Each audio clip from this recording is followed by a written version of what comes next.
Hi everyone, the Game Piece here, and today I would like to talk to you about Astellia Online, and is it worth playing in 2020 going forward? So, if you don't know, Astellia Online is a MMORPG that was released earlier this year in 2019 for Western audiences. Previously, it was released in a Korean audience, however, the game has since shut down in the Korean region. The game is rumored to be coming out on Steam next year in January, which is hopeful for people to pull in Korean refugees from the game shutting down and also new players gaining exposure from Steam. So let's get into it. One thing to also know about Astellia Online is that this game is super anime, so if that art style turns you off at all, you're not going to want to play this game at all. Initially, when you're thrown into the game, there's a very strong tutorial that pops up with various information and guides and everything that help you along your way. They teach you the gathering, the combat, various aspects and mechanics of the game, and that is something that I found very helpful upon initial playing in the game. However, the game, as of right now, does have a super low population base. I was talking to someone in the game, and they stated that the game probably has only around 500 active players currently. You know, that's probably an exaggeration. However, it didn't seem that exaggerated when I was playing through the game. I hardly came across players, and if I did, I am assuming it was due to the free weekend that they were having. So the thing is, even though Astellia Online shut down in the Korean region, Baronson ENA, who develops the game, is publishing the game on their own for the Western servers.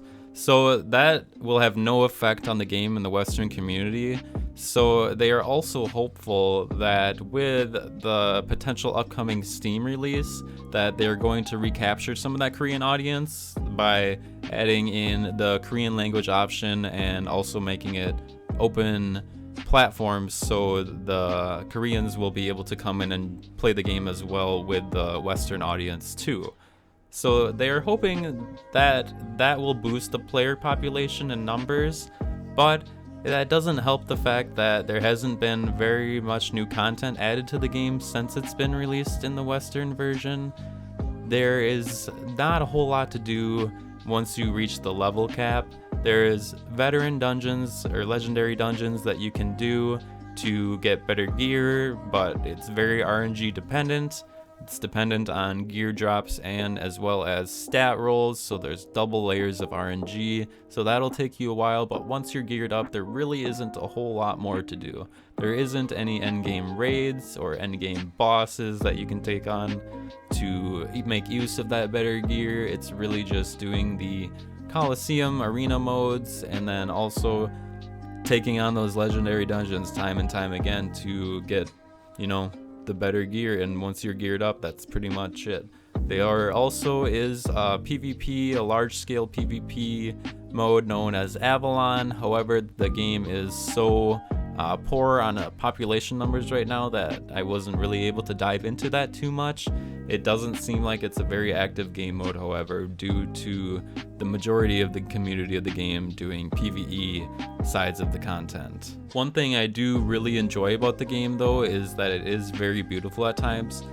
Starting the game up and loading into that initial main town area was absolutely glorious. That game looks absolutely stunning sometimes, but the game is super unoptimized at points. Even on a high-end PC, I struggled to reach a stable FPS. There was lots of drops, and whenever a lot was going on the screen, it was absolutely noticeable, which was something that I could not look past. Another thing that I will say that's super great about this game is the fact that each class has 3 branching trees once you reach its max level. Once you get to level 50, you are able to branch off into different trees for each class, which provide a different specialization for the class. For example, a mage is able to be a debuffer or a buffer, or more of a damage dealer, have more traits or spells that influence damage rather than just a flat damage dealer. It allows for more of these jobs to be not as cookie cutter as some other MMOs would be, where you reach a max level and you're set in stone for one role, one skill set, and that's it. I really like the diversity of being able to choose a different branching class and being able to swap between those depending on what playstyle you really want to do. Now, does Astellia Online have a future? At this point, it's really hard to say. Berenson E&A could develop the game further and cultivate it into being an actually great MMORPG that will cater to the market that they're trying to go after now, which would be the Russian market and also the Western market, while also keeping intact the Korean roots, because I'm assuming if they release on Steam catering to the Korean market, they will want to retain the roots of the game too and not change it too much. So really, it's kind of up in the air.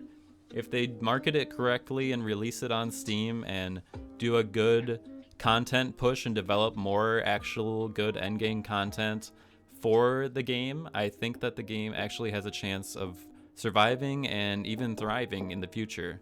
But let me know what you think. Have you played Astellia before? Are you looking forward to a potential future for the game? Or do you think it's going to crash and burn? Let me know. And if you liked the video, be sure to like, subscribe, and stay tuned for more content. Thanks, everyone.